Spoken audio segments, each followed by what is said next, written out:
Hello, you're welcome. You're welcome onto my channel today, and it gives me great joy to observe you are viewing this video.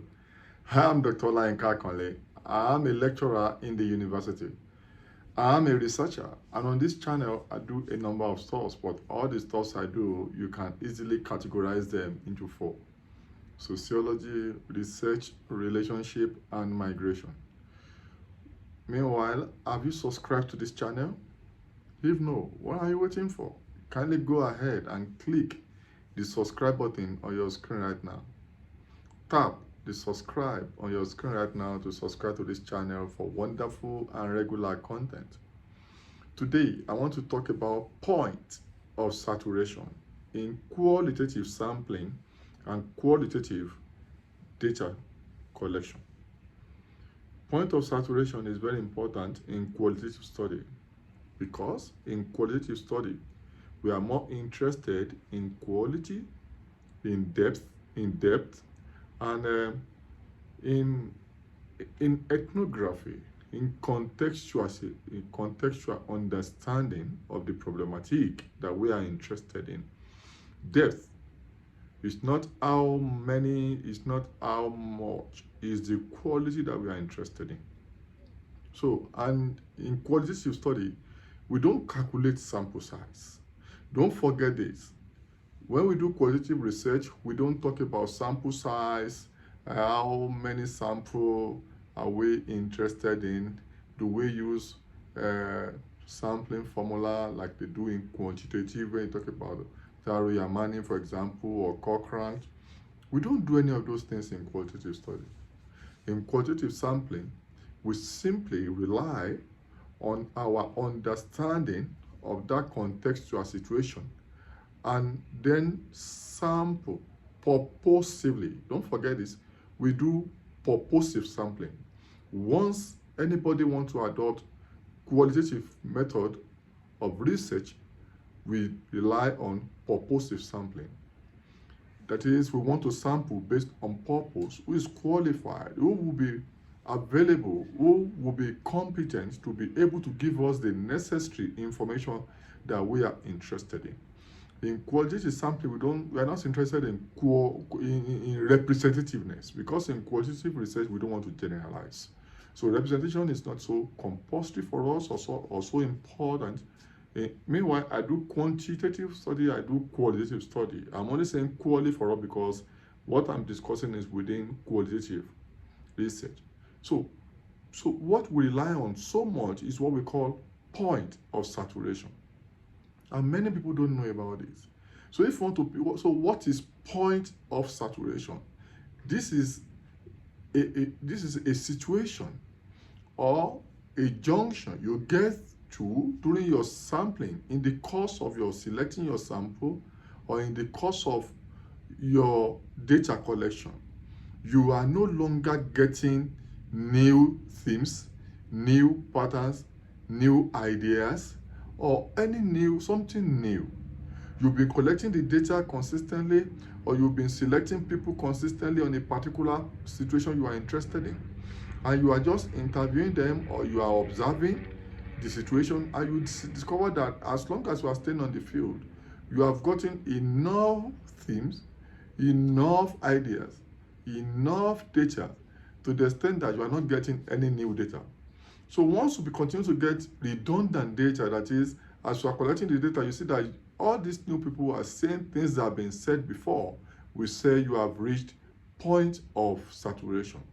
That means you have reached a category. That category is saturated. So it's at that point of saturation. Don't forget, I say it's a situation. Point of saturation is a situation. That will find that you are no longer getting new data, new themes, new categories in the course of your data collection or in the course of your selecting your sample. Don't forget that data collection and sampling process in qualitative research, they are like Siamese twins. They are related. Why? When you want to pick your sample in qualitative data, you may start with a proposition that based on the categories of people you want to select, maybe let's say you are you want to study poverty or drivers of deforestation or adoption of vitamin A fortified cassava, let's say for example in the agri sector, and now you are interested in male, females, you believe it's everybody that can give you the, you might have segmented as, okay, I will talk to, maybe after your reconnaissance or after your transit work, it's okay, based on my proposal, understanding of this environment, if I talk to 20 women, 20 men, 10 children, 10, you just hypothesize. Don't forget, you cannot make this proposition in the first instance without you doing a pilot study or what we call transect work or reconnaissance. Based on your familiarization or familiarity with the field, you may now say, okay, based on what I've done in the field previously, I believe I can propose that if I'm able to do 20, 20, 20, 20, 20, 20 per different categories, I should be able to get reasonable data. Now, you have proposed, which is allowed, for you to propose a sample size for qualitative. But this sample size is only a proposition at the proposal level. They are not cast in iron, they are not ironclad in the sense, like they say among the Americans. This sample, your proposed sample size is not ironclad. So what you will now depend on eventually as a professional is your point of saturation. That means if you say you want to interview 20 women, 20 men, you then begin to interview your 20 men. If you get to the 20th man and you are still getting new ideas different from what you have gotten from the 19th, you continue. You will not stop at that 20 and say, well, I've said it's 20 I want to do. So you have to honestly, don't forget, academic integrity is very important. You now say, honestly, I'm still getting something new. That means I can't stay in 20. That means you have not reached a point of saturation. You are still getting new information. Then you continue. You can continue to 25, to 30, to 40, to 50, until you get to that point where the 58 actually is saying what 49, 48, 47, and you now say, okay, among men, I'm done because I've reached a point, I'm not getting new data. That is point of saturation. But if you had proposed that you would do 50 in-depth interview, for example, I have different videos on method of data collection on this channel, view them. If you say you want to do 50 in-depth interview, but at the level you get to 20, 30, you discover that you are already getting redundant data, no new themes or patterns are emerging. That means you have reached a point of saturation. Even though you have proposed 50, but at the level of 30, you're already reaching a point you're not getting something new. That 30th is the point of saturation. Then you discontinue at that point in time. You can't say, well, I've said I want to do 50, I must continue to 50. No, that's not professional. You can then discontinue at that point in time. And it's very important for you to know this because you waste resources and waste time. You just get data that will not give you any new pattern. So, but if you say you want to do 50, but at the number 50th, you are still getting new data. You cannot terminate and say because I've said 50, so I've done 50. No. That's also the danger in terms of qualitative data without a sacrosanct sample size. So if you get to the point of saturation before you reach your proposed number, you stop. If you have not gotten to a point of saturation, even when you reach your proposed data, a proposed number, you continue. So point of saturation is the framework that guides data collection and sample selection. So if you say you want to speak 20, if you are still getting new pattern, you keep getting more sample, getting more people, as long as you are getting new data. So this is very important. If you get more participants, the same data, it doesn't make sense. So don't forget, we're talking about quality over quantity. It's not how many discussants you have or how many participants you have in your qualitative research, but the depth of your analysis within the purposive sampling framework and point of saturation. So you now reach point of saturation at the point where you've gotten sufficient concept, sufficient themes, sufficient patterns, sufficient ideas, sufficient categories, or sufficient contextual depth. You have dug so much. You have excavated a lot of data. You have dug to the deepest part of that issue during your data collection, that you can then say you have reached point of saturation.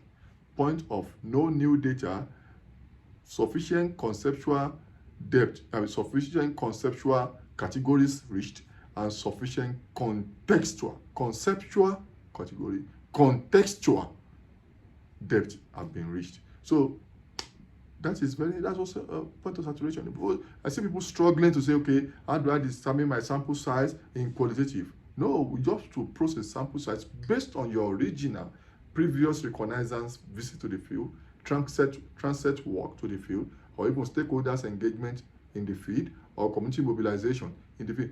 Usually people think that qualitative researches are easier. No, sometimes it can be more technical, because before you bring this frame, you must have done a lot of background work. And I said there are two types of point of saturation. I said there is theoretical point of saturation and there is practical point of saturation.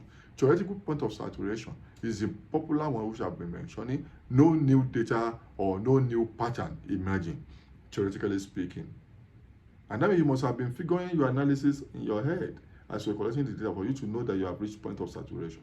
Then practical means you have reached a point of diminishing return that will not guarantee efficiency. That means if you continue with the field work or sample selection at that point in time that you are reaching point of saturation, your resources and time you are investing on the field will not bring necessary returns, because point of saturation have been reached. It will be inefficient selection of sample, inefficient deployment of resources, because you have reached a diminishing return. So the extra hour, extra money, extra energy you are deploying on the field will not bring corresponding results that you want. So inefficiency will come into it, and waste of resources in practical terms. So further resources will not yield necessary reasonable data that you can say will be new to justify your effort.